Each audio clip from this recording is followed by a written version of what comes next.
May project po tayo, nag-extra po ako. Bale, magbubuhos po kami niyan, magbibiga kami. Dito lang yan po sa likod ng bahay namin yan, bahay ng pinsan ko, ayan.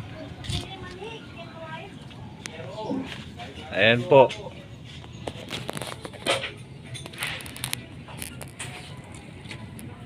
Ayan po. Ayan po yung kasama kong isa, yan. Ayan po.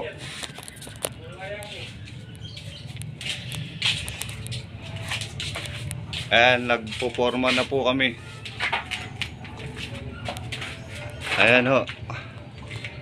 Mamaya po magbubuhos na kami niyan. Ayan po yung kasama ko. Ayan po. Yan.